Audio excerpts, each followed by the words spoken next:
आगे चलते हैं और आज का टॉपिक है इंट्रोडक्शन टू नंबर थ्योरी। तो सबसे पहले तो इसमें यही सब कवर कर लेते हैं कि सेट को कैसे लिखते हैं। सेट ऑफ नेचुरल नंबर्स, ये ठीक है। इसको हम क्या बोलेंगे, सेट ऑफ पॉजिटिव इंटीजर्स भी बोलते हैं। और इसको डिनोट कैसे करते हैं, या तो n से या फिर i प्लस से, ये ठीक है, और z प्लस से, ठीक है। ऐसे कैसे भी डिनोट कर सकते हैं, वो डिपेंड करता है कि बुक्स में क्या लिखा हुआ है। एंड इट इज़ 1 2 3 4 ऐसे करके इनफाइनाइट नंबर्स लिखे हुए हैं। ये हो गया सेट ऑफ नेचुरल नंबर। फिर दूसरा आ जाएगा सेट ऑफ, ये ठीक है, होल नंबर्स आ गया।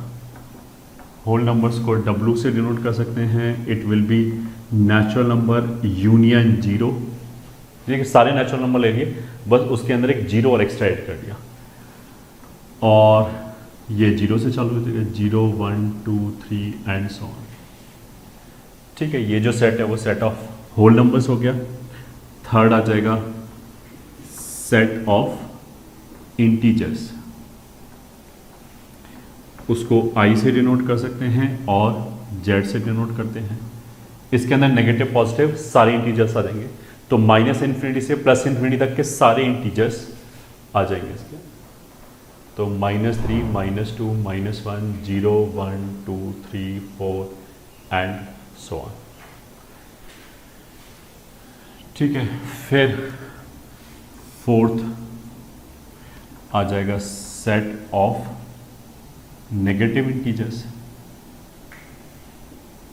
नेगेटिव इंटीजर्स का मतलब क्या है, इसको हम I माइनस और Z माइनस से लिख सकते हैं, ठीक है। इसको ऐसे ही बोल सकते हैं कि पूरे इंटीजर के सेट में से पॉजिटिव इंटीजर्स निकाल दिए, ये ठीक है। तो क्या बचेगा, नेगेटिव इंटीजर बचेगा एंड जीरो बचेगा, तो जीरो भी निकाल दिया। चलो इसको मतलब फिर ऐसे करते हैं, इंटीजर्स के सेट में से होल नंबर निकाल दिए, तो जीरो भी चला गया, पॉजिटिव इंटीजर भी चला गया, तो नेगेटिव इंटीजर्स बचेंगे। और छोटे से बड़े वैल्यू की तरफ लिखते हैं, इसलिए ऐसे लिखा है -3 -2 -1, ठीक है। ये हो गया हमारा सेट ऑफ नेगेटिव इंटीजर्स। फिर फिफ्थ पार्ट हम लिख सकते हैं set of rational number. Rational numbers को हम Q से डिनोट कर सकते हैं, and it is number set containing all such numbers x। Rational number की डेफिनेशन तो 9th-10th में पढ़ते हैं कि रैशनल नंबर क्या है, जिनको p/q की फॉर्म में लिखा जा सके। p एंड q इंटीजर होने चाहिए, ठीक है, और ऑफ कोर्स q जीरो नहीं होना चाहिए। तो x can be written as p/q where p and q are integers and q is not equals to 0। ये हो गया हमारा सेट ऑफ रैशनल नंबर। फिर नेक्स्ट पार्ट आ जाएगा सेट ऑफ इरैशनल नंबर।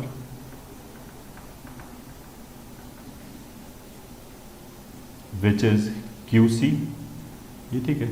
इसको हम एक तरह से बोल सकते हैं कि रियल नंबर के सेट में से रैशनल नंबर निकाल दिया, तब जो नंबर्स बचेगा रियल लाइन पे, रैशनल नंबर को निकाल के जो बचेगा उसको हम क्या बोलेंगे, सेट ऑफ इरैशनल नंबर, ठीक है। इरैशनल नंबर का मतलब क्या, जैसे √2 हो गया, √3 हो गया, पाई हो गया, E हो गया, ये सब इरैशनल नंबर के एग्जाम्पल्स हैं।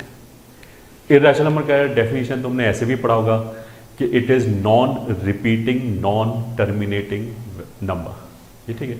वो नंबर जैसे पाई का वैल्यू हमने लिखना शुरू किया 3.14, ऐसे करके वैल्यू चलता ही चला जाएगा इन्फिनिटी तक, और उसमें कोई भी पैटर्न नहीं आएगा, ये ठीक। कुछ भी चीज़ ऐसा नहीं कि बार बार रिपीट होगी, तो ऐसे नंबर को हम क्या बोलते हैं, इरैशनल नंबर।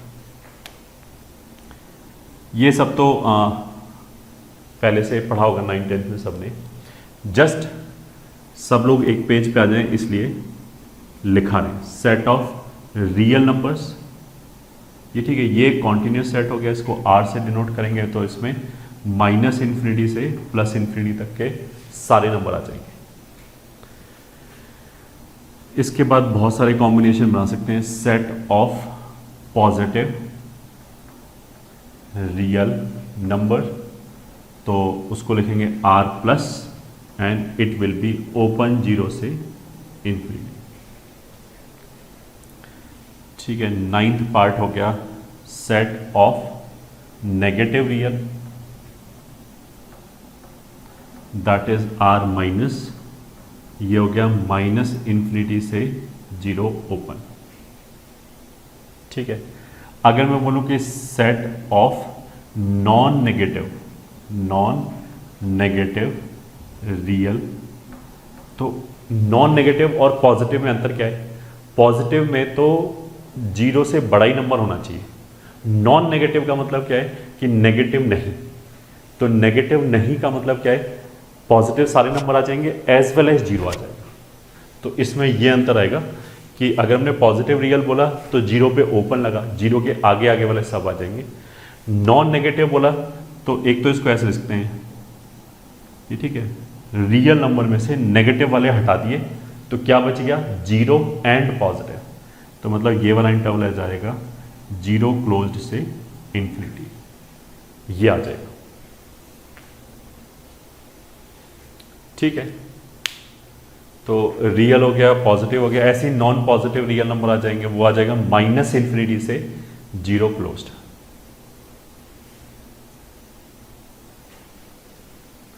तो pause the video and note it down.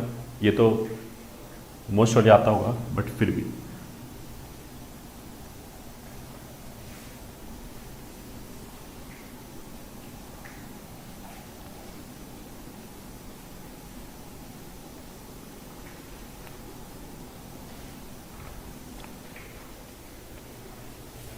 चलो आगे चलते हैं। नेक्स्ट पॉइंट, ठीक है, अब प्रॉपर नंबर थ्योरी चालू करते हैं। मतलब if integer p is divided by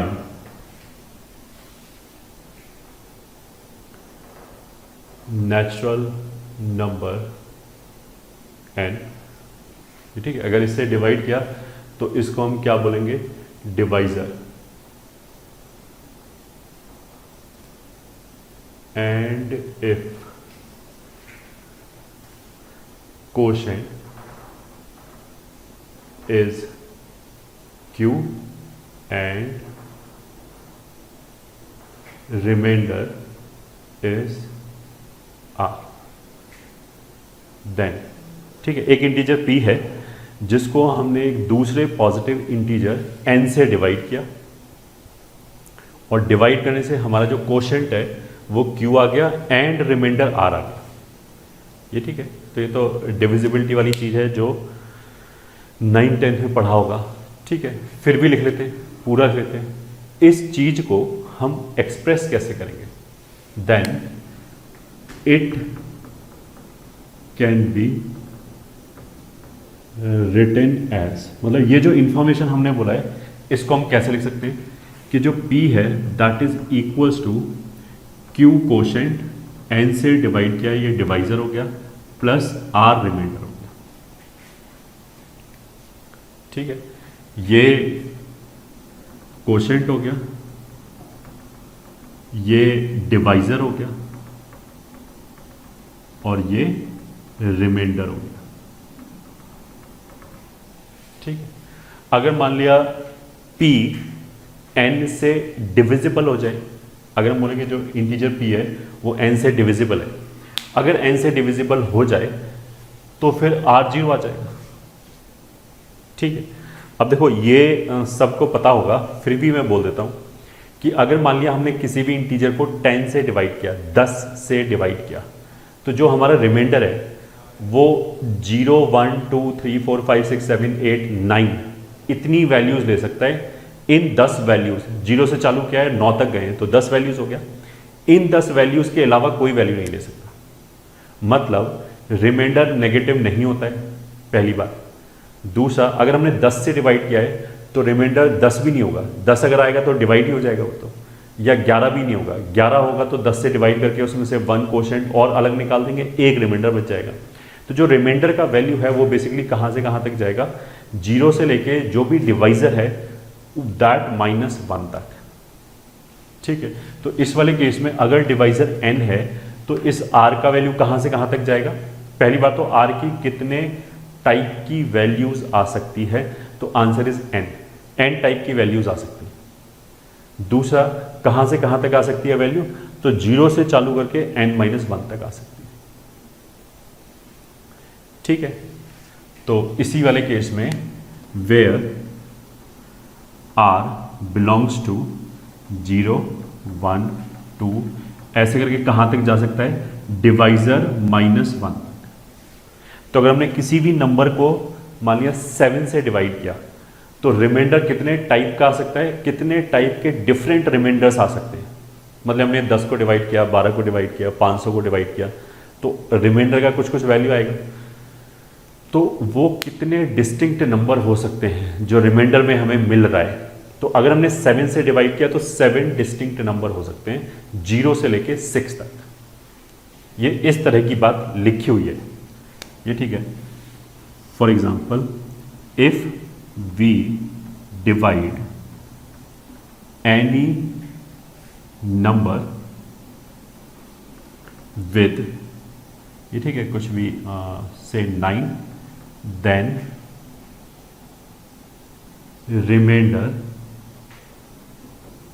can take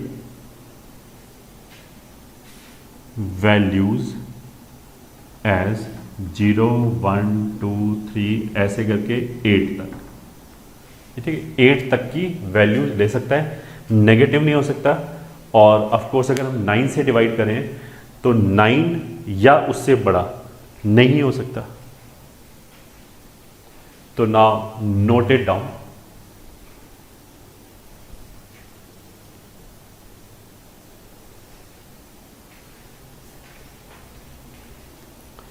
ठीक है, फिर चलते हैं नेक्स्ट पॉइंट। नेक्स्ट पॉइंट में देखो, अगर हमें कोई इवन नंबर लेना हो, इवन नंबर, ठीक है, कोई अज्यूम करना है कि ये मान लिया एक इवन नंबर है, तो सबको पता होगा इसको हम ले सकते हैं 2n टाइप, ठीक है। अगर मेरे को इवन नंबर चाहिए तो आई विल से कि लेट इट इज 2n। अगर मेरे को ऑड नंबर चाहिए, ऑड नंबर, तो उसको I can take as 2n+1, ये ऑड नंबर है, या फिर 2n-1, कैसे भी ले सकते हैं, दोनों की बात है। इसमें n की कोई भी इंटीग्रल वैल्यू रखोगे तो ये भी ऑड आएगा, ये भी ऑड आएगा, ठीक है। ये तो हम सबको पहले से ही पता है, ठीक है। अब आगे बढ़ते हैं। अगर मान लिया मैंने लिखा कि 5n+3, अगर हम पूछेंगे 5n+3 क्या है, कौन सा नंबर है, तो देखो जैसे ही मैं ये बताता हूँ फिर ये बताता हूँ, देन आई आस्क दिस, बच्चों से फिर हम पूछेंगे ये क्या है, तो बहुत सारे बच्चे क्या बोलेंगे, कोई बोलेगा इवन है, कोई बोलेगा ऑड है, कोई बोलेगा दोनों हो सकता है, इवन भी हो सकता है, ऑड भी हो सकता है। मैंने इवन ऑड के कॉन्टेक्स्ट में थोड़ा पूछा है, मैंने तो ये पूछा है कि 5n+3 अगर मैंने लिखा तो ये हमें क्या इंफॉर्मेशन कन्वे कर रहा है, मेरे को ये क्या इंफॉर्मेशन दे रहा है, ऐसे क्यों लिखा गया है, पर्पस क्या था इसका लिखने का, ठीक है। इसको, इस इंफॉर्मेशन को हम डिकोड कैसे करेंगे, ठीक है। That is very simple. 5n का मतलब क्या है, 5 का मल्टीपल, n कोई भी इंटीजर है, और 3 का मतलब क्या है कि 5 के मल्टीपल से 3 ज्यादा। उसका मतलब क्या है कि ये लिख के हमें जो लिखने वाला है वो क्या बताना चाह रहा है कि ये वो नंबर है जिसको अगर मैंने 5 से डिवाइड किया तो रिमाइंडर 3 आएगा, 5 से डिवाइड करने पे रिमाइंडर 3 आएगा। तो उसका मतलब क्या है कि ये नंबर 3 भी हो सकता है, 8 भी हो सकता है। 8 को अगर 5 से डिवाइड करेंगे तो रिमाइंडर 3 आएगा, 13 हो सकता है, 18 हो सकता है, इस तरह के नंबर की बात चले। तो 5n+3 is a number, is a integer, जिसको अगर हम 5 से डिवाइड करें तो I will get remainder as 3। ये ठीक है। तो this is a number when divided by 5 will leave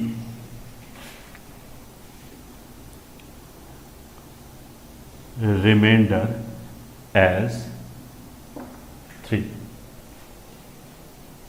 This is a number when divided by 5 will leave remainder as 3. ठीक है, तो pause it and note it down.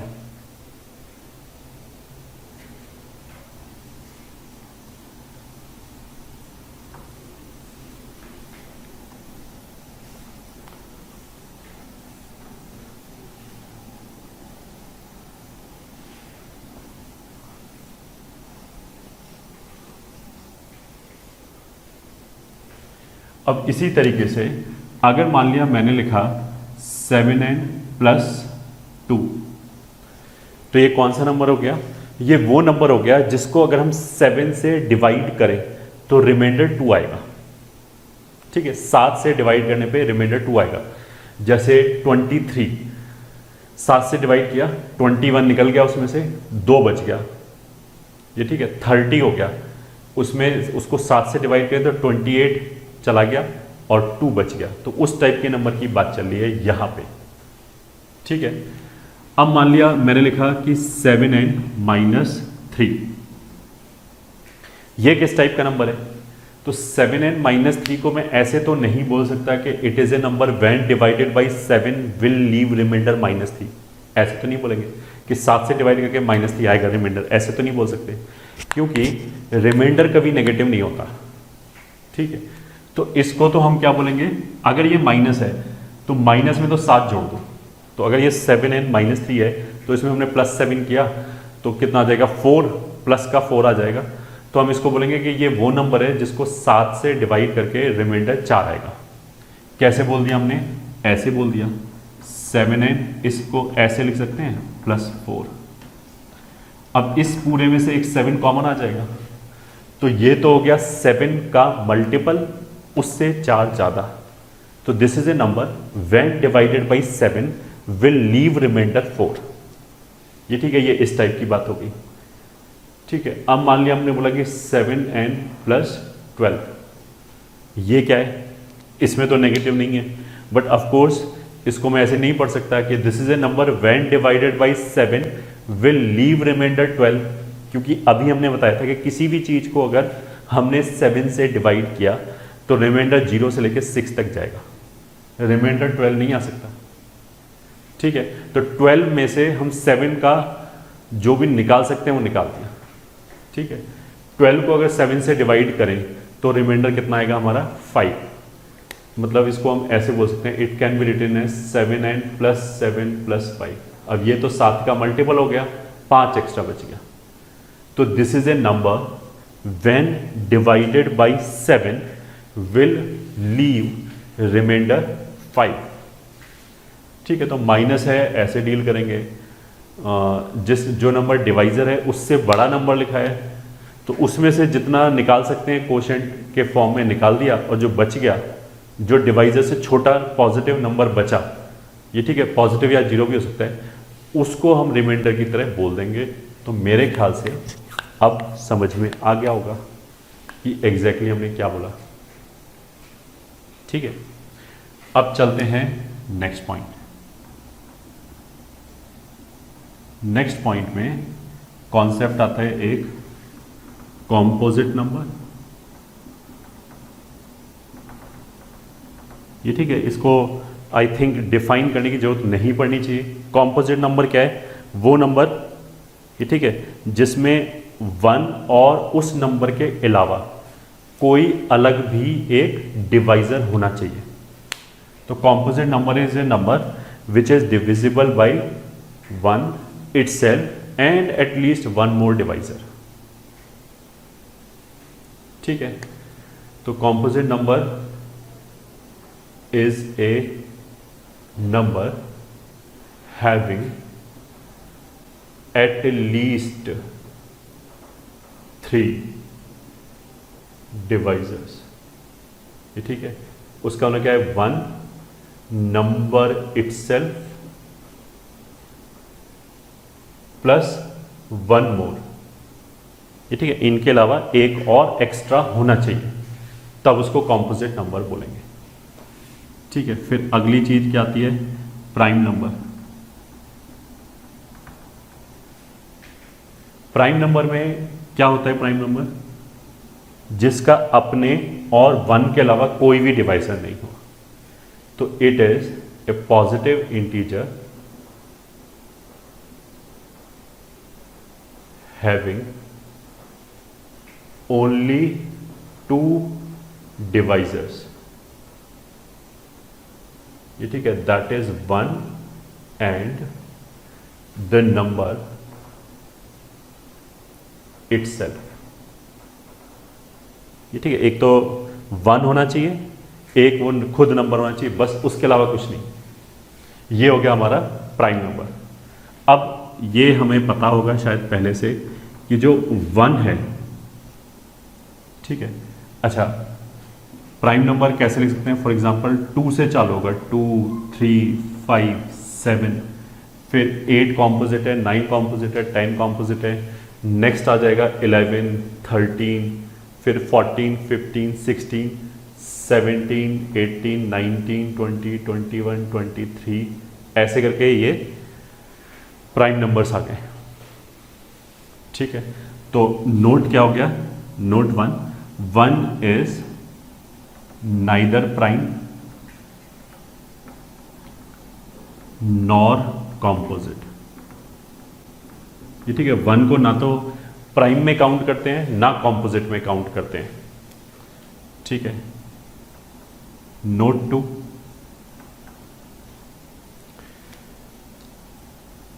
2 is the only even prime number। ठीक है, 2 को छोड़ के बाकी जितने भी प्राइम है सब ऑड नंबर है। ऑफ कोर्स अगर 2 से बड़ा कोई प्राइम नंबर होगा तो 2 से बड़ा कोई प्राइम नंबर हो ही नहीं सकता, क्योंकि वो 2 से भी डिवाइड हो जाएगा, एंड बड़ा है तो एक और फैक्टर आना चाहिए उसका, तो फिर प्राइम बचेगा नहीं। तो इवन प्राइम केवल एक है दुनिया में, एंड दैट इज 2, बाकी सारे प्राइम ऑड है। ठीक है, मैंने ये नहीं बोला कि सारे ऑड नंबर प्राइम होता है। ये ठीक है, ऑड नंबर तो 15 भी है, 15 एक ऑड नंबर है, बट वो प्राइम तो नहीं है। बट जो प्राइम नंबर होगा वो 2 को छोड़ के जितने नंबर होंगे वो सारे ऑड ही होंगे। ठीक है, तो 2 is the only even prime number.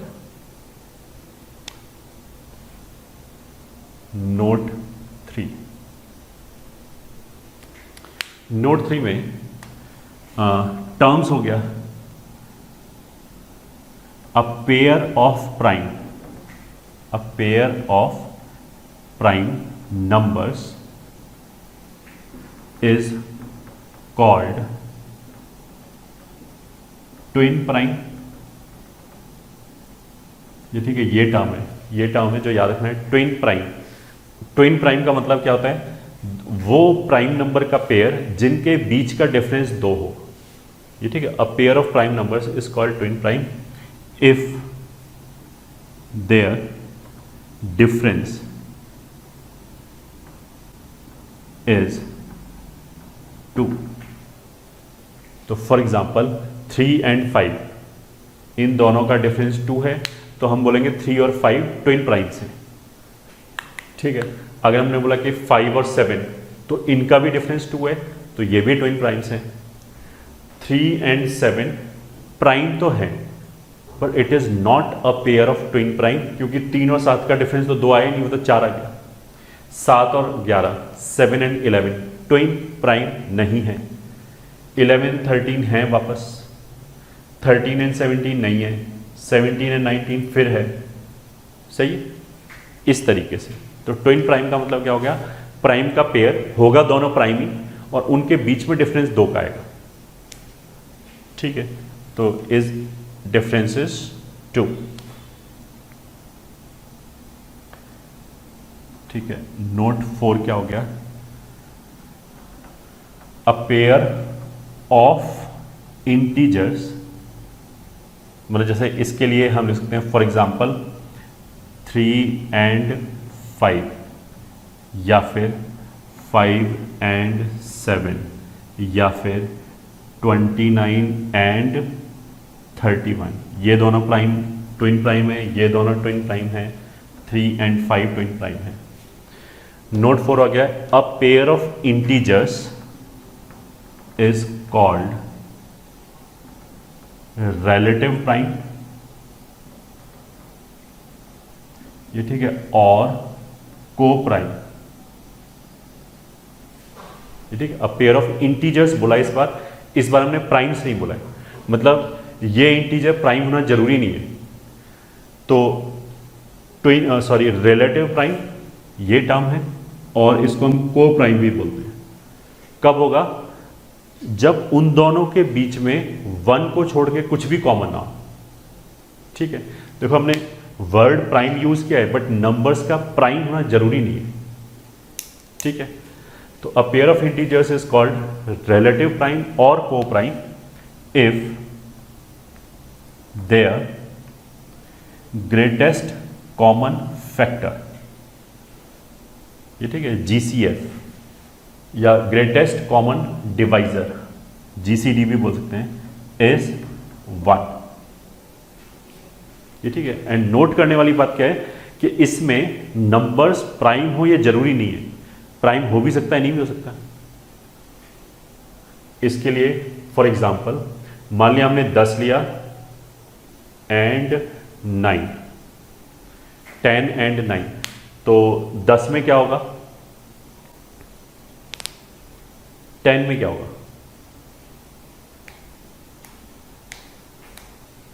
10 में जो फैक्टर आएगा वो 2 एंड 5 का आएगा, इसके अंदर 3 का आएगा।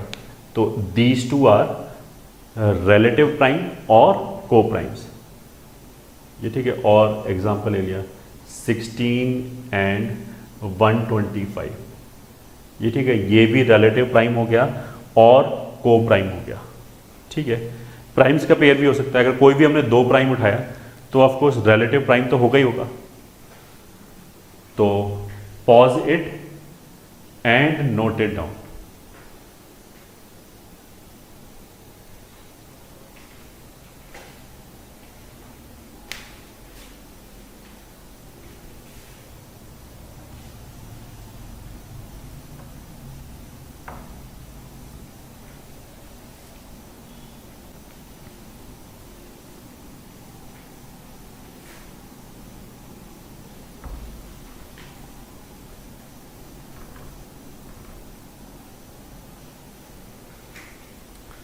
ठीक है, अब नेक्स्ट पॉइंट क्या है, product of 2 consecutive integers, product of 2 consecutive integers will be even। अगर हमने कोई भी 2 कॉन्जिक्यूटिव इंटीजर्स लिया तो उनका प्रोडक्ट इवन आएगा, ऑफ कोर्स इवन आएगा, क्योंकि जो 2 कॉन्जिक्यूटिव नंबर होगा, ये ठीक है, 5 और 6, उनमें से एक ना एक तो 2 का मल्टीपल होगा ही होगा। ये ठीक है, एग्जैक्टली एक इवन होगा एक ऑड होगा, इवन और ऑल्टरनेट आते हैं। तो 21 22, तो 22 इवन हो गया, तो उसकी वजह से हमेशा क्या होगा, इवन नंबर आएगा, 2 कॉन्जिक्यूटिव नंबर्स का प्रोडक्ट। फिर next point, square of an odd integer is of the type 8k + 1। ठीक है, यहां पे क्या बोला गया है कि अगर हमने कोई भी ऑड नंबर लिया, ठीक है, कोई भी ऑड नंबर सोचो, उसका जो स्क्वायर होगा वो हमेशा 8k + 1 टाइप होगा। मतलब किसी भी ऑड के स्क्वायर, किसी भी ऑड नंबर को अगर हमने स्क्वायर किया तो जो नंबर आएगा उसको अगर मैं 8 से डिवाइड करूं, 8 से डिवाइड करूं, तो रिमाइंडर 1 आएगा हमेशा। फॉर एग्जाम्पल कुछ भी ले लो, 3 उसका स्क्वायर 9, 9 को अगर 8 से डिवाइड करेंगे तो 8 + 1 ही आ गया। ठीक है, 5 उसका स्क्वायर 25, फिर 8 से डिवाइड करो तो 24 + 1, ठीक है 24 तो निकल गया, 1 बचा। 11 का स्क्वायर कितना आएगा 121, 11 ऑड है उसका स्क्वायर आएगा 121। अब ये जो 121 आया ये, ठीक है, इसको 8 से डिवाइड करो तो जो रिमाइंडर आएगा वो 1 आएगा। बस हमने ये बताया कि किसी भी ऑड नंबर को स्क्वायर करोगे 8k + 1 आएगा।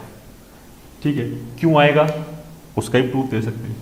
कोई भी ऑड नंबर है, मान लिया 2n + 1, उसको हमने स्क्वायर किया तो ये ऐसे आएगा 4n² + 4n + 1। अब इसमें हम क्या कर सकते हैं, दिस इज इक्वल्स टू, इन दोनों में से 4n कॉमन लिया तो n + 1 + 1 ये आ गया। अब देखो n × n + 1 ये दोनों कॉन्जिक्यूटिव हैं, ये n है, ये इससे अगले वाला है, तो पक्की बात है इन दोनों में से एक इवन होगा। अभी लिखा है कि अगर हमने 2 कॉन्जिक्यूटिव ले लिया, कॉन्जिक्यूटिव का मतलब तो समझ आता है ना कि 1 के बराबर वाला इंटीजर जो है, जैसे 3 और 4 कॉन्जिक्यूटिव हैं, 2 और 3 भी कॉन्जिक्यूटिव हैं, 3 और 5 कॉन्जिक्यूटिव नहीं है, उनके बीच में तो एक दूसरा इंटीजर आ गया। तो n और n + 1 पक्की बात है कि कॉन्जिक्यूटिव है, तो ये इवन होगा। तो अगर ये इवन है, 2k टाइप है और 4 अलग से लिखा हुआ है, तो ये 8k टाइप नहीं हो गया। This is 8k + 1। ठीक है, 8 से डिवाइड करने पे रिमाइंडर कितना आएगा इसका, पक्की बात है 1 आएगा। ठीक है, अब इसी को घुमा फिरा के हम ऐसे भी बोल सकते हैं कि अगर हमने 2 ऑड नंबर लिया, ऑड 1 का स्क्वायर माइनस ऑड 2, कोई भी दूसरा ऑड उसका स्क्वायर, जैसे मैंने एक नंबर हमने लिया 11, दूसरा नंबर लिया 15, उन दोनों को स्क्वायर किया तो दोनों ही क्या होगा, 8 के मल्टीपल से एक ज़्यादा होगा। अब हम घटा दें तो दोनों ही क्या होगा, एक 8k + 1 होगा, एक 8m + 1 होगा। अब 1 1 वाला पार्ट तो कैंसिल हो जाएगा, 8 का मल्टीपल बच जाएगा। तो 2 ऑड नेचुरल नंबर के स्क्वायर का difference is always multiple of 8। ये ठीक है, मतलब मल्टीपल ऑफ 8 ये होता है, ये याद रखना है हमें। ठीक है, तो ये एक रिजल्ट हो गया कि ऑड का जो स्क्वायर है वो 8k + 1 टाइप होगा। ऑड 2 ऑड को स्क्वायर करके हमने उसका डिफरेंस लिया तो वो 8 का मल्टीपल होगा, ये बताया जा रहा है। ठीक है, फिर एक और नेक्स्ट पॉइंट देखो, हमारे पास जितने भी इंटीजर हैं हमने सबको मान लिया 6 से डिवाइड किया, 6 से। अब कोई बोलेगा 6 से क्यों डिवाइड किया, तो हम बोलेंगे अभी रुक जाओ, भाई अभी बता रहे हैं। ये ठीक है, अगर मैंने सारे इंटीजर्स को 6 से डिवाइड किया तो कितने प्रकार के रिमाइंडर आ सकते हैं, कितने टाइप्स के रिमाइंडर आ सकते हैं, 6 तरह के। या तो रिमाइंडर 0 होगा, या 1 होगा, या 2 3 4 5, 6 टाइप के रिमाइंडर आ सकते हैं।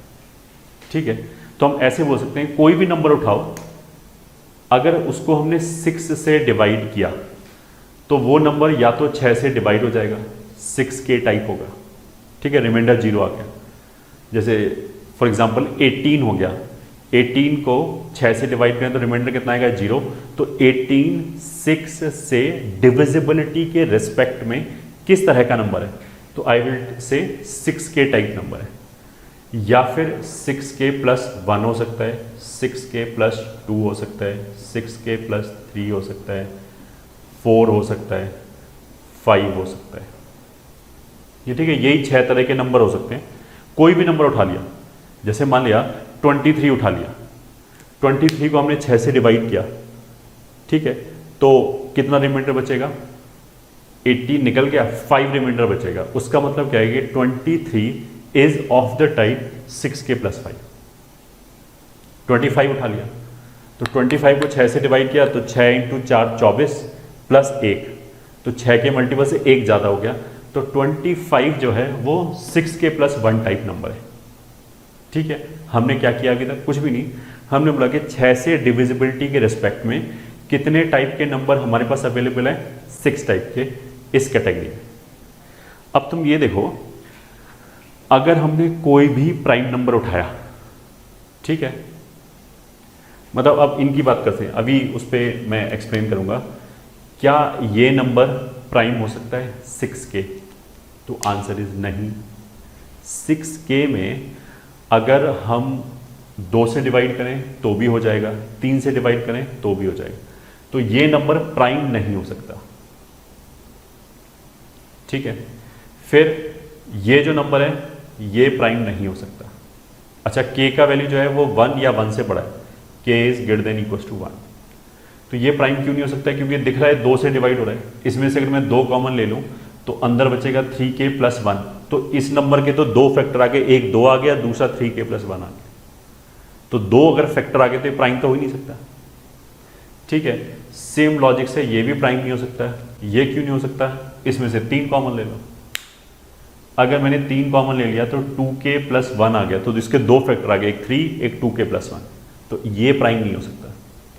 सिमिलर लॉजिक से ये प्राइम नहीं हो सकता, ठीक है।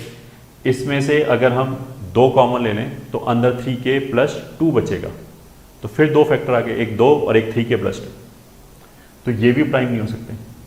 तो कोई भी जो प्राइम नंबर है ये, ठीक है, वो इस टाइप का तो हो ही नहीं सकता, ये तो पक्की बात है, ठीक है। वापस, कोई भी अगर हमने प्राइम नंबर लिया 3 से बड़ा, ठीक है, 3 से बड़ा कोई भी प्राइम उठा लिया, जैसे 5, 7, कोई भी प्राइम 71, तो वो जो प्राइम नंबर होगा वो या तो 6k प्लस 1 टाइप होगा या 6k प्लस 5 टाइप होगा, ये पक्की बात है। कोई भी प्राइम उठा लो, ये ठीक है, जैसे 19, मतलब कोई भी प्राइम उठाएंगे तो उसको 6 से डिवाइड करने पे या तो 1 बचेगा या 5 बचेगा, या 6k प्लस 5 और 6k माइनस 1 दोनों एक ही बात है, ठीक है, दोनों एक ही टाइप के नंबर हैं।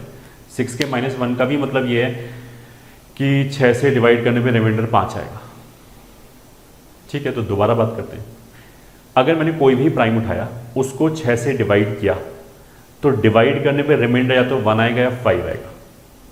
इसको हम ऐसे बोल सकते हैं कि जो भी प्राइम आएगा वो 6 के मल्टीपल से या तो 1 कम आएगा या 1 ज़्यादा आएगा, ठीक है। 5 ज़्यादा का मतलब क्या है कि अगले वाले 6 के मल्टीपल से 1 कम हो गया।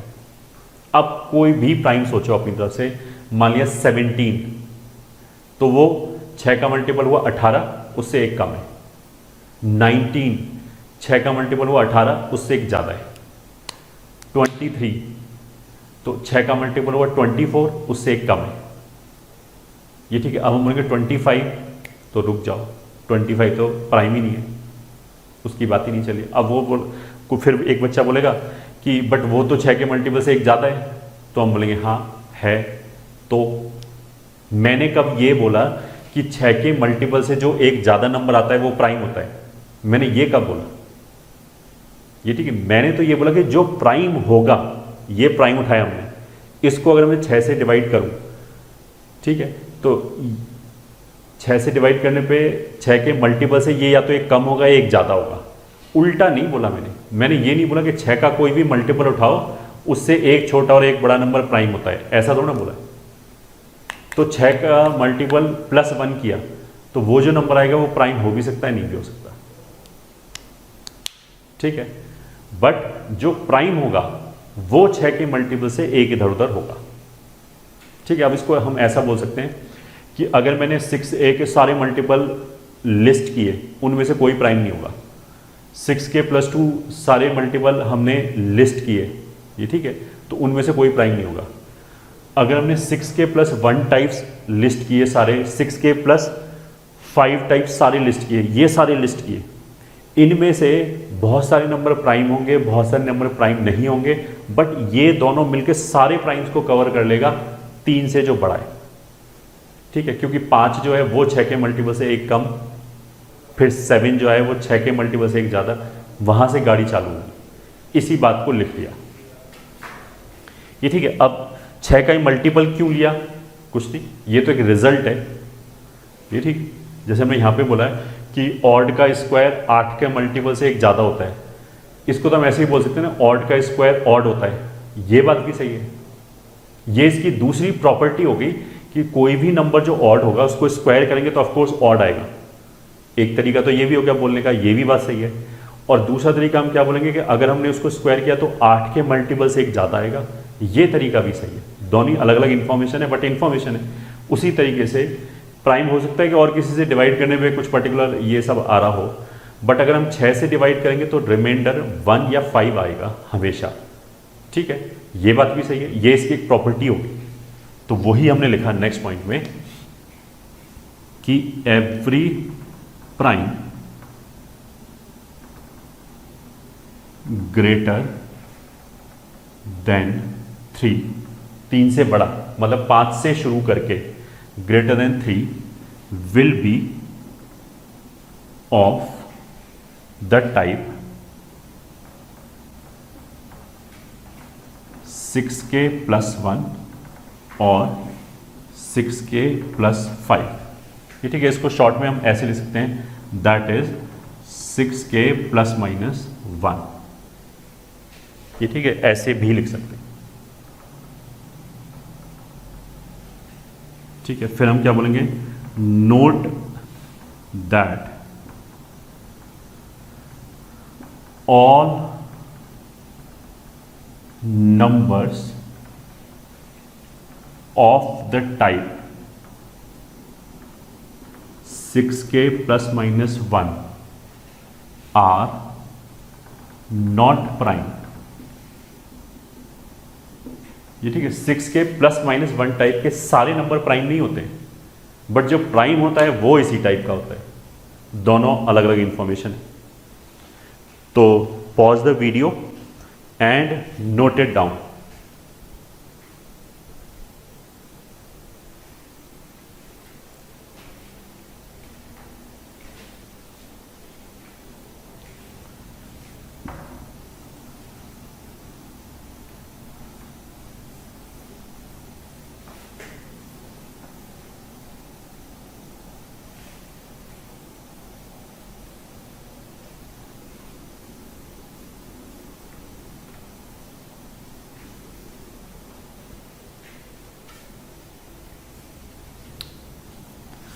ठीक है, फिर एक छोटा सा ये भी देख लेते हैं। फैक्टोरियल r इज 1 2 3 4 फिर r - 1 × r। कैसे पढ़ते हैं इसको, r फैक्टोरियल, और इसका मतलब क्या होता है, फर्स्ट r नेचुरल नंबर्स का प्रोडक्ट। ठीक है, अब इसको ऐसे भी लिखते हैं और ऐसे भी लिखते हैं, r फैक्टोरियल, दोनों तरीके से लिख सकते हैं। तो अगर मैं बोलूं कि यहाँ से यहाँ तक का प्रोडक्ट कितना होगा, तो वो फर्स्ट r - 1 नेचुरल नंबर्स का प्रोडक्ट हो गया, तो फिर वो r - 1 फैक्टोरियल होना चाहिए। तो this can also be written as r × r - 1 का फैक्टोरियल। मतलब r फैक्टोरियल में से एक r को बाहर निकाल दिया, अंदर r - 1 बचा। फिर इसको हम ऐसे लिख सकते हैं, एक r निकाल दिया, एक r - 1 निकाल दिया, तो अगले वाला बचा r - 2 एंड सो ऑन। ठीक है, और क्या, ये वैल्यूज याद कर लिया। 0 फैक्टोरियल 1 होता है, क्यों 1 है, एक्सियोमेटिक है, मतलब क्या है, भूल जाओ, रट्टा मारो, ये काम की बात है। 0 फैक्टोरियल कितना है, 1 लेते हैं। 1 फैक्टोरियल कितना हो गया, 1। 2 फैक्टोरियल कितना हो गया, 2। 3 फैक्टोरियल कितना हो गया, 6। ये ठीक है। 4 फैक्टोरियल कितना हो गया, 24। 5 फैक्टोरियल कितना हो गया, 120। 6 फैक्टोरियल कितना हो गया, 720। ये ठीक है, बस ये याद कर लिया। इतनी values you are suppose to memorise. ठीक है, तो ये हो गया हमारा इंट्रोडक्शन ऑफ फैक्टोरियल।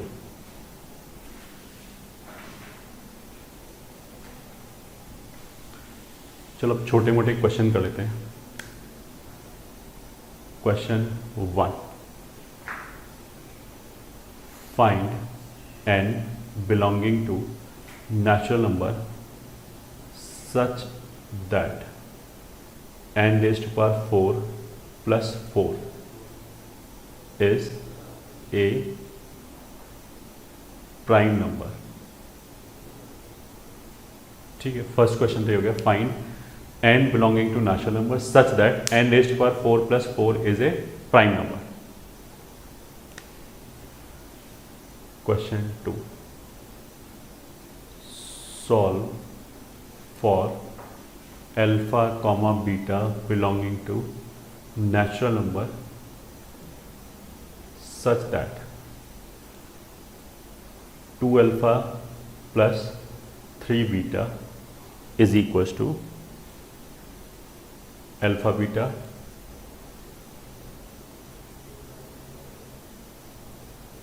प्लस 1।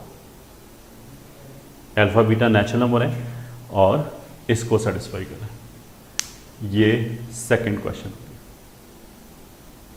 ठीक है, तो 1 मिनट के लिए पॉज करो और सॉल्व करने की कोशिश करो। I am going ahead directly, तो हम कैसे लिखेंगे? Solution question 1, n raised to power 4 plus 4 को हमने प्रीवियस लेक्चर में बताया कि it can be factorised. n raised to power 4 plus 4 plus 4n square minus 4n square, ऐसे प्रूव किया था इसको। ये हो गया था n स्क्वायर प्लस 2 का होल स्क्वायर माइनस 2n का होल स्क्वायर। ठीक है, तो अब a square minus B square का फॉर्मूला लग गया प्लस 2n, ये तो एक फैक्टर आ गया, into n square plus 2 minus 2n, ये दूसरा फैक्टर आ गया। ठीक है, अब क्वेश्चन में उसने क्या बोल रखा है कि ये प्राइम होना चाहिए। ठीक है, अगर ये प्राइम है तो इसका अपने और 1 के अलावा कोई फैक्टर ही नहीं होना चाहिए। दैट वुड मीन कि इन दोनों में से एक फैक्टर तो 1 होना चाहिए, 1 के अलावा कुछ भी और हो गया तो गड़बड़ हो जाएगा। और दूसरा फैक्टर जो है वो प्राइम होना चाहिए। अब मान लिया ये 1 हो जाए और ये 10 हो जाए तो उसका क्या करेंगे आप? 10 तो खुद ही कॉम्पोजिट हो गया। अगर ये 1 हो जाए और ये मान लिया 7 हो जाए, मान लिया, तो चल जाएगा, तो पूरा प्रोडक्ट 7 आ जाएगा, फिर ये प्राइम बन जाएगा। अच्छा, इस वाले क्वेश्चन में इसने क्या बोला कि n is a natural number. Natural number मतलब इस क्वेश्चन में n पॉजिटिव है। तो पॉजिटिव है तो पक्की बात है कि ये बड़ा है ये छोटा है, क्योंकि यहाँ कुछ घटा रखा है। तो अगर इसको प्राइम होना है तो जो छोटे वाला फैक्टर है उसको 1 होना पड़ेगा। तो this factor should be 1 and this factor should be prime. केवल इसके 1 होने से काम नहीं चलेगा, दूसरे वाला प्राइम भी होना चाहिए।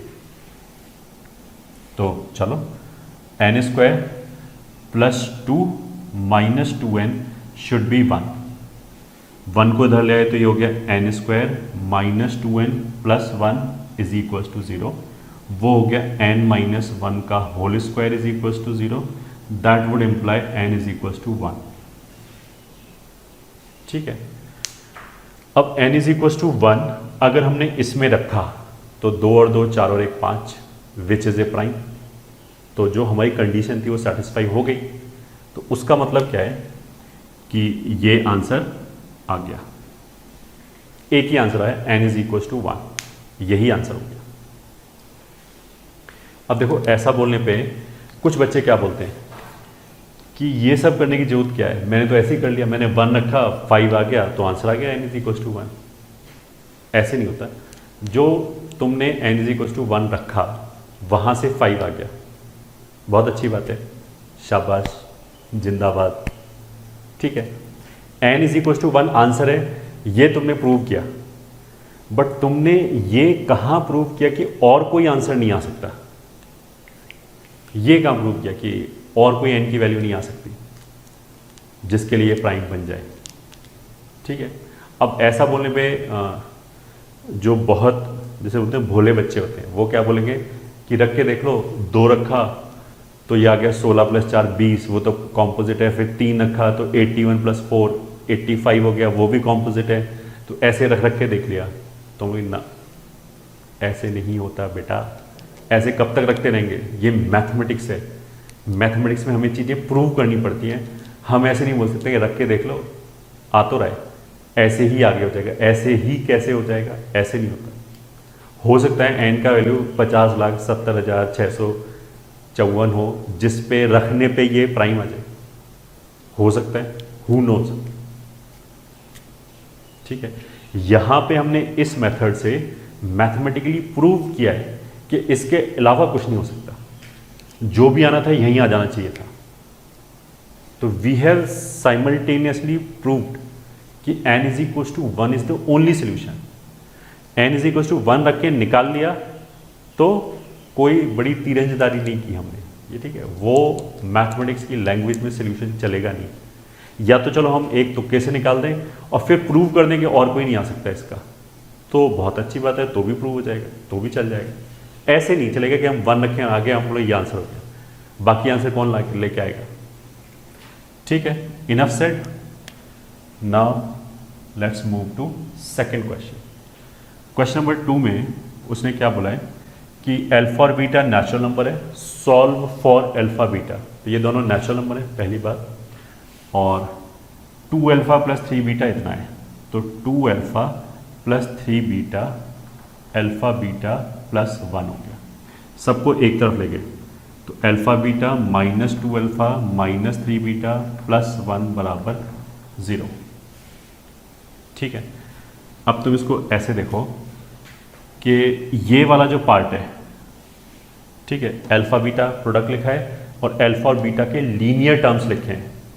ये हम ऐसे जनरेट कर सकते हैं, अल्फा के साथ कोई कांस्टेंट, बीटा के साथ कोई कांस्टेंट, ये ठीक है। अल्फा बीटा से मल्टीप्लाई होगा ये बनेगा, फिर अल्फा इससे मल्टीप्लाई होगा तो अल्फा आएगा।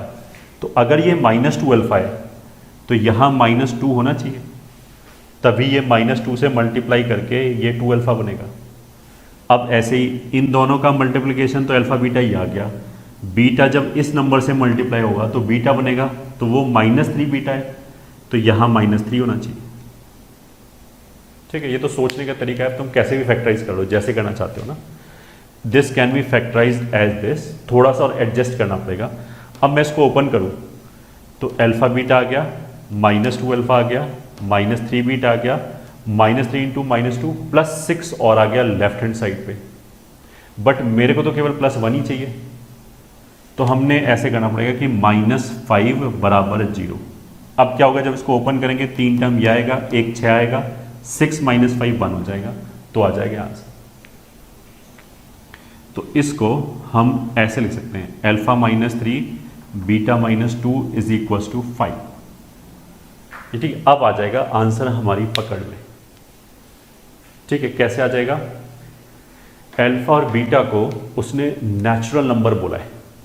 ठीक है, तो अब अगर इन दोनों नेचुरल नंबर का प्रोडक्ट 5 है, अच्छा दोबारा, अल्फा और बीटा अगर नेचुरल नंबर है, मतलब अल्फा और बीटा इंटीजर है।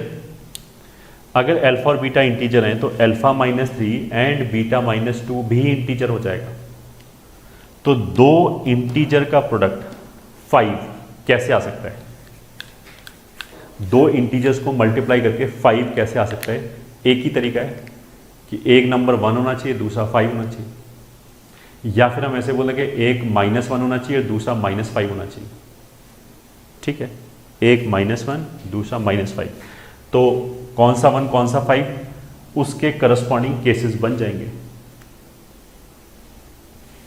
तो या तो ये 1 हो जाए एंड ये 5 हो जाए, या फिर ये 5 हो जाए एंड ये 1 हो जाए, या फिर मतलब इन दोनों के बीच में ऑप्शन है, अगर ऐसा है तो भी चलेगा, ऐसा है तो भी चलेगा।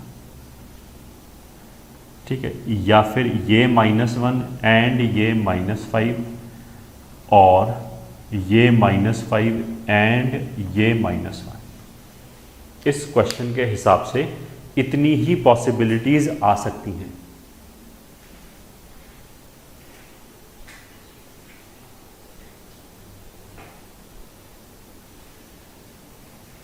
ठीक है, तो note it down, I have to रब।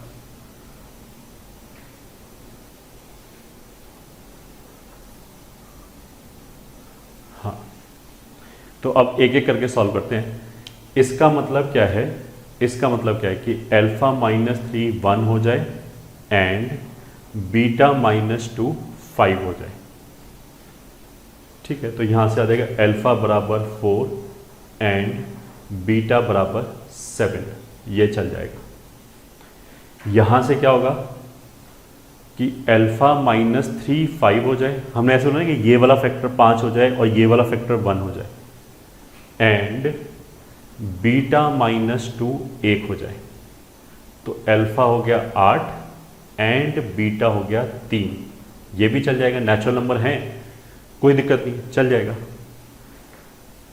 अब हम इस पे आए कि अल्फा -3 -1 हो जाए एंड बीटा -2 -5 हो जाए, तो देखो अल्फा हो जाएगा 2 एंड बीटा हो जाएगा -3, 2 को अगर उधर ले जाए, ये रिजेक्ट हो गया क्योंकि उसने बोला कि अल्फा और बीटा नेचुरल नंबर्स होने चाहिए। अगर ये बोल देता कि अल्फा और बीटा इंटीजर्स हैं तो फिर ये भी चल जाता है, यहाँ पे नेचुरल नंबर बोला है इसलिए नहीं चलेगा। सिमिलरली ये भी रिजेक्ट हो जाएगा।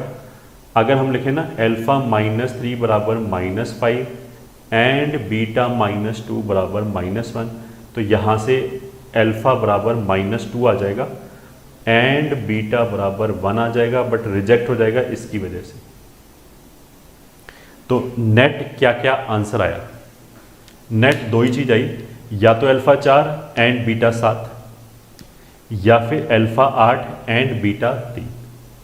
तो अगर मेरे से पूछा ना कितने आंसर आए, कितने टाइप के आंसर आए, तो हम बोलेंगे 2 आंसर आए। एक आंसर ये, एक आंसर बोला जाएगा, 2 नहीं बोला जाएगा, क्योंकि 2 वेरिएबल हैं तो मेरे को दोनों वेरिएबल की वैल्यू साइमल्टेनियसली बतानी पड़ेगी। तो ये भी एक आंसर है, ये भी एक आंसर है, ठीक है। तो नोट इट डाउन।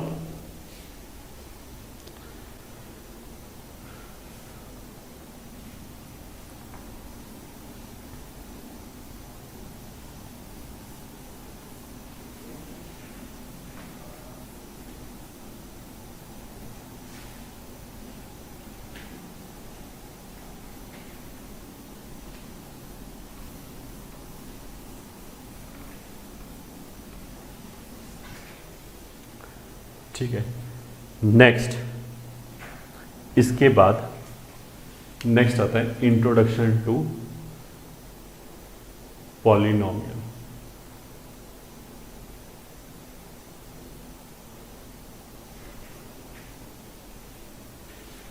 ठीक है, introduction to polynomials.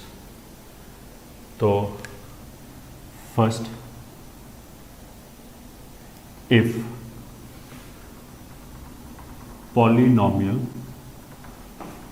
px is divided by other polynomial,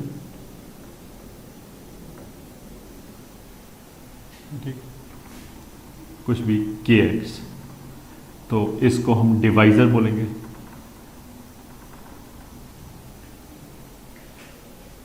such that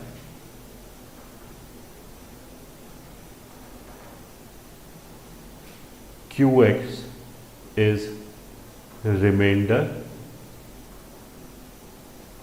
and rx is, sorry, qx is remainder नहीं, qx क्या होना चाहिए? qx is quotient and rx is remainder, ठीक है। देन देखो हमने px को कैसे लिखा है, divisor kx into quotient qx plus remainder rx, ये हो गया वही नंबर की तरह लगभग, कोशेंट, ये हो गया डिवाइजर, और ये हो गया रिमाइंडर। कोशेंट, डिवाइजर, रिमाइंडर, ठीक। ये बराबर लगाने का मतलब क्या है कि देखो इसी को लिखने का ये तरीका है। अगर हम इन दोनों को आपस में मल्टीप्लाई करके ओपन कर दें, यहाँ पे दो पॉइंटों में लिखा होगा, उनको मल्टीप्लाई करके ओपन कर दें, उसमें आर एक्स जोड़ दें, तो ये पूरा एक्सप्रेशन एग्जैक्टली ऐसे ही आ जाएगा, यही वाली चीज़ बन जाएगी। ठीक है, और चलो अगर मैं समझाना चाहूँ तो ऐसे करके तो समझ में आता ही है कि मान लिया x square plus 2x plus 3 से हमने डिवाइड किया x cube plus 3x square plus मान लिया 5x प्लस 7, इसको डिवाइड किया, ये ठीक है, तो ये डिवाइजर हो गया, इसको डिवाइड करें तो हम ऐसे करते थे, x से मल्टीप्लाई किया तो आ गया x cube plus 2x square plus 3x, फिर घटा दिया तो ये बच गया एक्स स्क्वायर, ये बच गया 2x प्लस 7। ठीक है, फिर हमने किया प्लस 1 तो यहाँ से आ गया x square plus 2x plus 3, तो यहाँ पे कितना बच गया 4। तो अब इस चीज़ को हम ऐसे लिख सकते हैं, किसको डिवाइड किया, x cube plus 3x square plus 5x plus 7 को x square plus 2x plus 3, ये तो हो गया डिवाइजर, ये ठीक है, इनटू ये x प्लस 1, ये हो गया कोशेंट प्लस 4, ये हो गया रिमाइंडर। ठीक है, यही एग्जैक्टली चीज लिखी हुई है।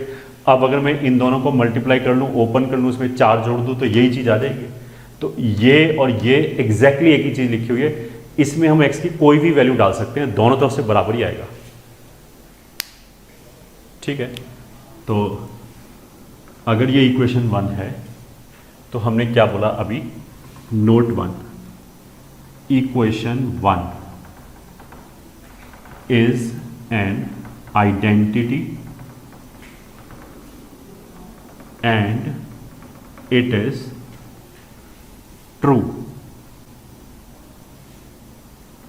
for all x belonging to या for all x, x की हर वैल्यू के लिए ये सही है, मतलब px और ये दोनों बराबर है, कुछ भी वैल्यू रख सकते हैं, कहने का मतलब ये तो हो गया नोट 1।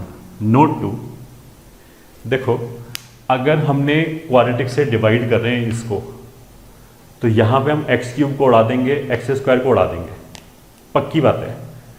कहने का मतलब क्या कि अगर इसका डिग्री 2 है तो यहां पे जैसे जो रिमाइंडर है उसमें हम क्वाड्रेटिक नहीं बचने देंगे, क्वाड्रेटिक या उससे पहले बड़ा टर्म कोई आएगा तो उसको हटाते चले जाएंगे, यहां पे कुछ ना कुछ क्वोशिएंट आता चला जाएगा साथ में।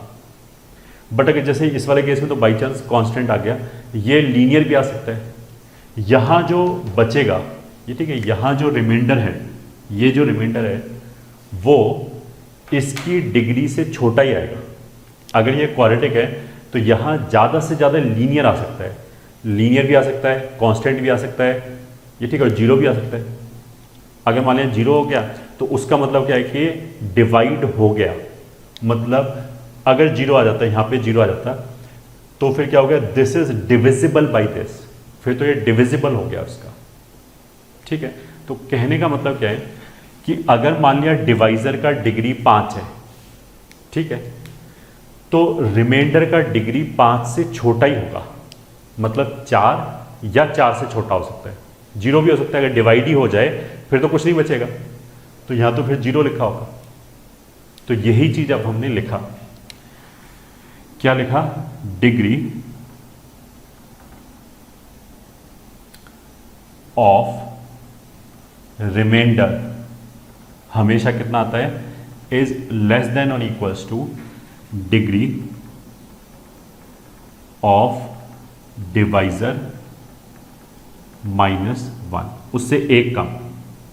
तो जैसे अगर हम क्वाड्रेटिक से डिवाइड कर रहे हैं तो यहां पे एक्स स्क्वायर थोड़ा बचने देंगे, जैसे ये एक्स स्क्वायर आ गया, ये इसको थोड़ा हमने रिमाइंडर बोला, अभी तो हमने एक्स स्क्वायर को भी हटाया इसलिए 1 लिया।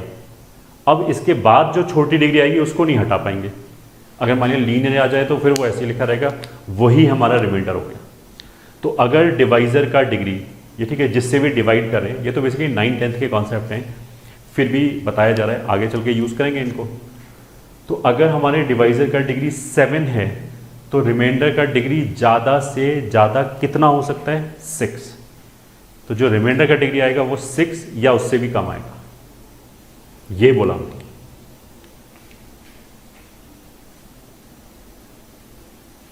तो noted down, we will rub it.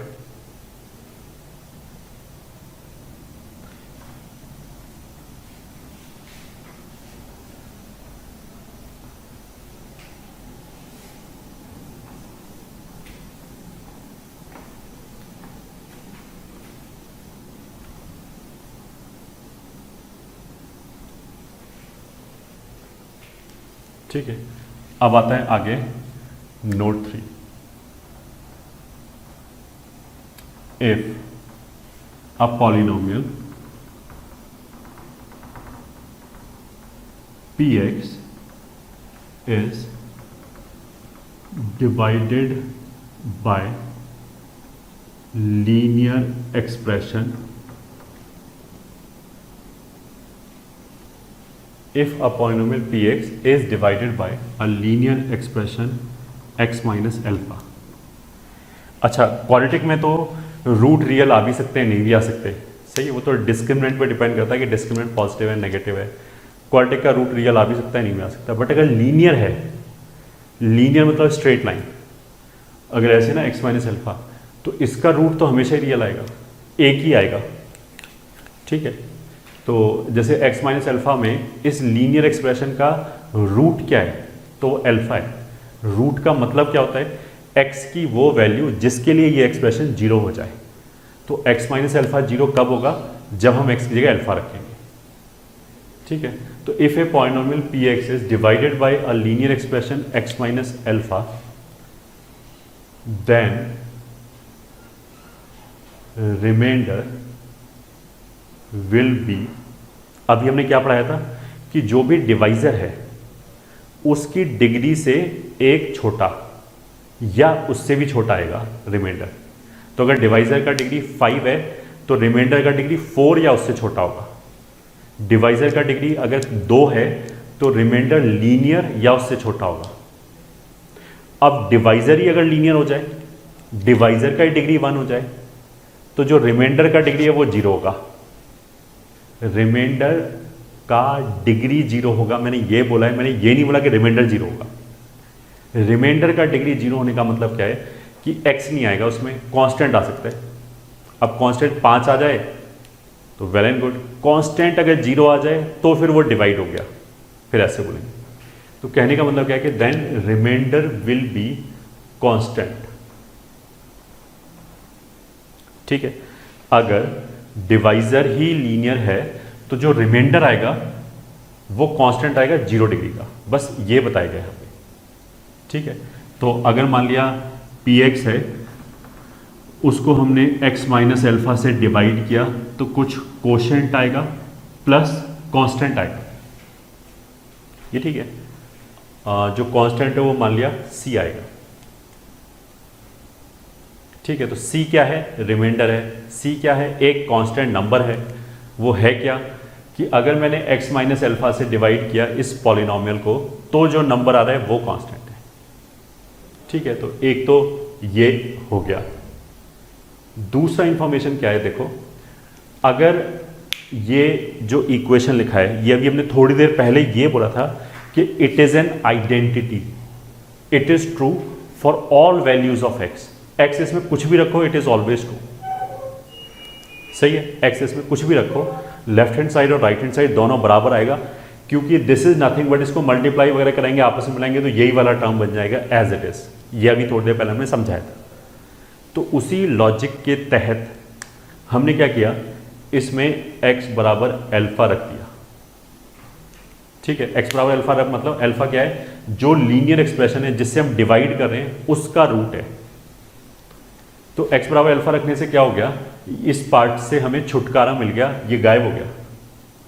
ठीक है, तो ये आ गया p अल्फा बराबर c। तो ये देखो एक इंटरेस्टिंग रिजल्ट आया।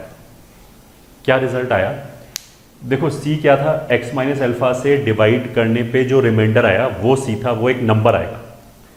इसने क्या बताया कि देखो, अगर किसी भी एक्सप्रेशन को कोई भी पॉलिनोमियल लिखा हो और उसको मान लिया मैंने x माइनस 3 से डिवाइड किया, तो जो आंसर आएगा हमारा, जो रिमाइंडर का आंसर आएगा वो एक नंबर आएगा। वो नंबर निकालने का तरीका क्या है कि जो x माइनस 3 का रूट है, x माइनस 3 का रूट कितना है, 3, माइनस 3 नहीं है, 3 रूट है, उस 3 वैल्यू को हम पॉलिनोमियल के अंदर जाके रख दें, x की जगह पे जो भी पॉलिनोमियल लिखा है कितने भी डिग्री का, उसके अंदर हम 3 रख दें, तब जो नंबर बचेगा, तब जो वैल्यू आएगा वही रिमाइंडर आएगा। ये हमने यहां पे प्रूव किया है। तो ये हमारा एक इंपॉर्टेंट रिजल्ट क्या आया, if polynomial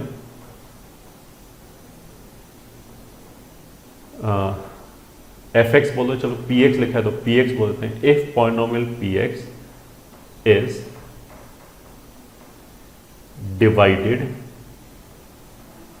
by a linear expression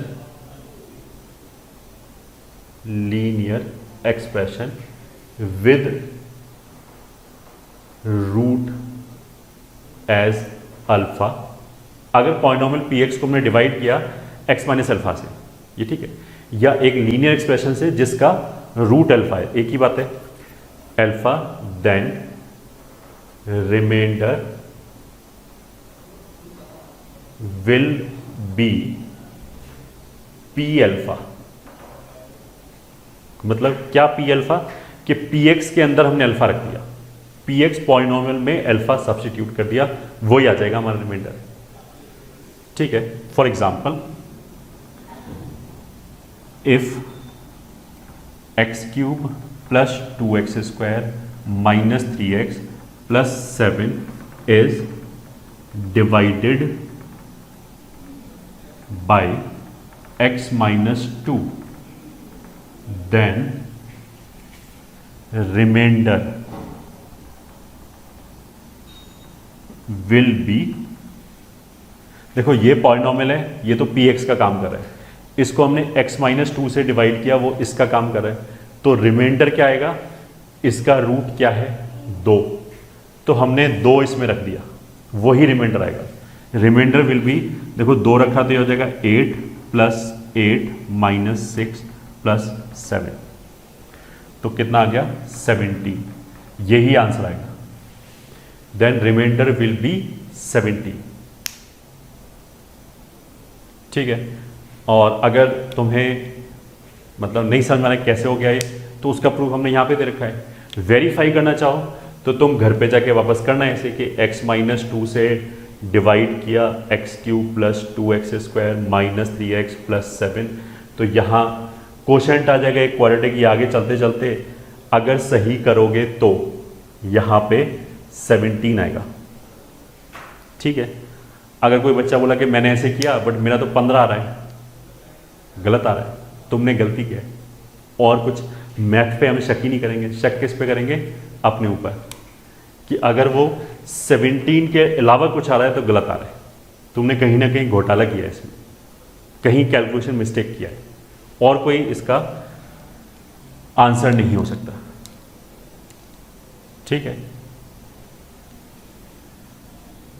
तो लिख लिया इसको।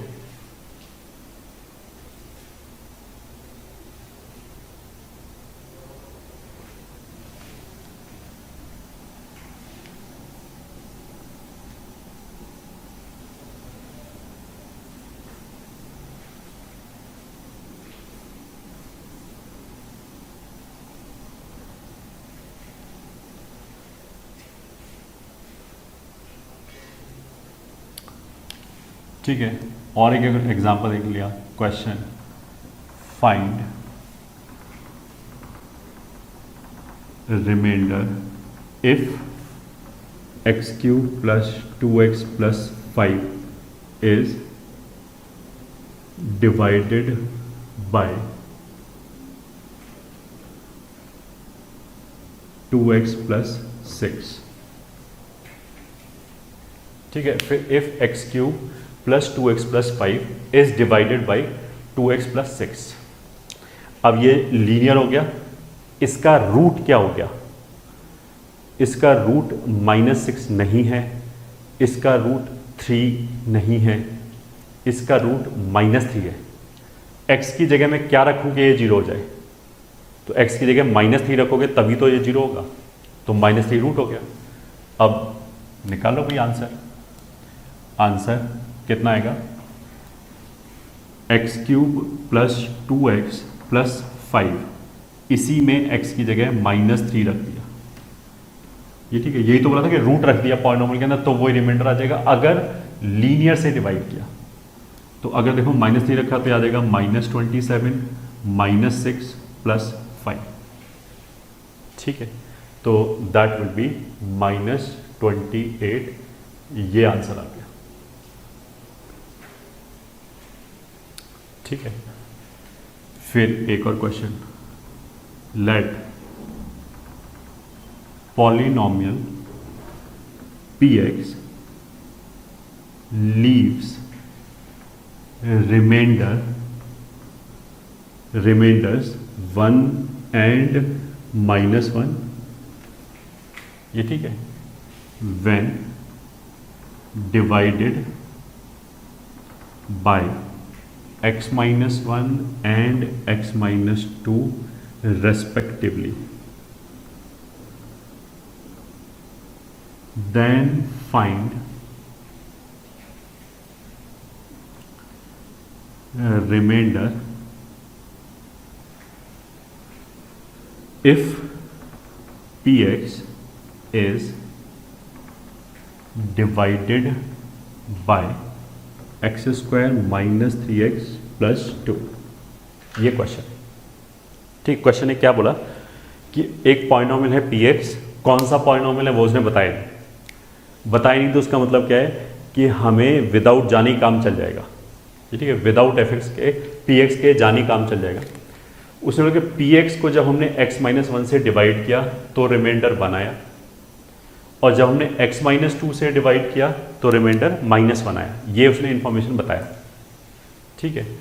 अब ये बताओ कि अगर हम इस क्वाड्रेटिक से डिवाइड करें तो रिमाइंडर कितना आएगा, ये बताना है, ठीक है।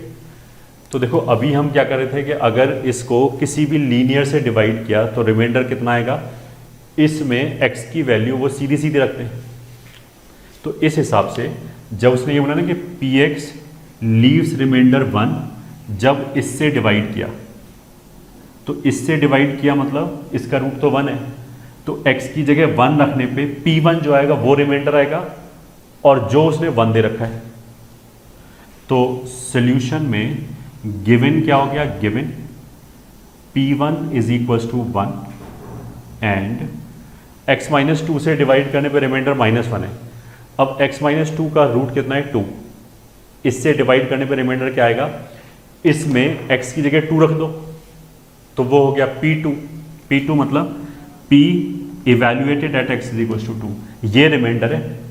इतनी देर से ये पढ़ा रहे हैं, और इसने क्या बोला कि रिमाइंडर इज -1, तो p2 शुड बी -1।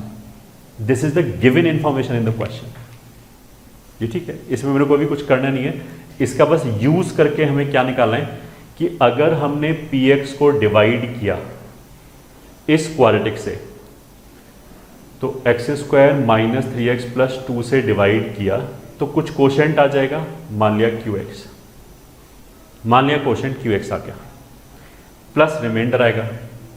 बट अब थोड़ा सा ट्विस्ट है, देखो इस बार हमने किससे डिवाइड किया है, क्वाड्रेटिक से, तो जो रिमाइंडर आएगा उसकी डिग्री 1 या उससे कम होगा, ठीक है। तो मेरे को तो जनरल केस लेना पड़ेगा, मैं ये थोड़ा मान सकता हूँ कि डिग्री 0 होगा, 1 से बड़ी नहीं होगी, ये पक्की बात है। तो जो रिमाइंडर है वो जनरल केस में मेरे को ax + b लेना पड़ेगा, ठीक है। क्यों लेना पड़ेगा ये, ठीक है। अगर नहीं समझ में आया तो उसका मतलब क्या है कि तुम ध्यान से नहीं सुन रहे हो। अभी हमने क्या बोला कि अगर कोई भी पॉलिनोमियल को मैंने 5 डिग्री के पॉलिनोमियल से डिवाइड किया तो रिमाइंडर का डिग्री 4 या उससे छोटा होगा। अब यहाँ पे हम क्वाड्रेटिक से डिवाइड कर रहे हैं तो इसका डिग्री 2 है, तो इसके रिमाइंडर का डिग्री 1 या उससे छोटा होगा। तो जनरल केस तो 1 है ना, तो हमने 1 ले लिया। अब अपने आप अगर आना होगा तो a 0 आ जाएगा, तो कांस्टेंट होगा, ये ठीक है। और डिग्री छोटा होना होगा तो b भी 0 आ जाएगा, खत्म, हमें कुछ करने की जरूरत ही नहीं, ये ठीक है। अब देखो ये इस वाले एक्सप्रेशन में मेरे को a और b की वैल्यू निकालनी है, ठीक है। क्वेश्चन बहुत सिंपल है, क्योंकि अगर मेरे को a और b की वैल्यू निकालनी है, ना तो मेरे को px पता ना qx पता, तो उसको जानने की जरूरत भी नहीं पड़ेगी क्वेश्चन में। मतलब अगर वो चाहिए होता, if this was required, it would have been given in the question. तो अब इसको करेंगे कैसे, ये इंफॉर्मेशन दे रखा है कि P1 और P2, तो देखो कुछ कुछ क्वेश्चन हम मैथमेटिक्स में केवल गिवन इंफॉर्मेशन को देख के ही कर सकते हैं, इवन इफ मेरे को समझ में ना आए कि क्या बोला है, ठीक है। तो जैसे P1 1 है, अब ये यूज करने के लिए हमने इसमें क्या किया, x बराबर 1 रख दिया, तो ये हो गया P1 बराबर, इसमें 1 रखोगे तो 2 और 1 3 माइनस 3 0, QX की जरूरत ही नहीं पड़ी, प्लस x की जगह 1 रखने पे हो जाएगा a प्लस बी। फिर ऐसे ही इसमें हमने रख दिया x बराबर 2, तो ये हो गया P2 बराबर, इसमें 2 रखेंगे फिर 0 हो जाएगा, 4 6 माइनस 6, फिर इसकी जरूरत नहीं पड़ी, और इधर 2 रखा तो 2a प्लस बी, ठीक है। अब इसने क्या बोला कि P1 1 है, तो मतलब a प्लस बी P1 है, तो इसका मतलब हो गया a प्लस बी 1 है। P2 की वैल्यू -1 है, तो P2 की वैल्यू 2a प्लस बी, ये ठीक है, -1 है, ठीक है। अब इनसे 2 इक्वेशन है, 2 अननोन है, तो सॉल्व हो जाएगा बड़े आराम से, कर लो। ऐसे घटा दिया तो b चला गया, a बराबर -2 आ गया, और b बराबर, अगर ये -2 है तो ये 3 आ गया। क्वेश्चन में क्या पूछा है, then find remainder if px is divided by this, मतलब वो ये पूछ रहा है, रिमाइंडर तो ax प्लस बी है, ठीक है। तो आंसर में पॉलिनोमियल आएगा, ax plus b, constant number नहीं आएंगे। अब ax प्लस बी में a की वैल्यू -2 है, b की वैल्यू 3 है, तो ये कितना हो गया, -2x प्लस 3। तो required reminder is -2x plus 3, ये आंसर हो गया, ये ठीक है, ये हमारा आंसर हो गया।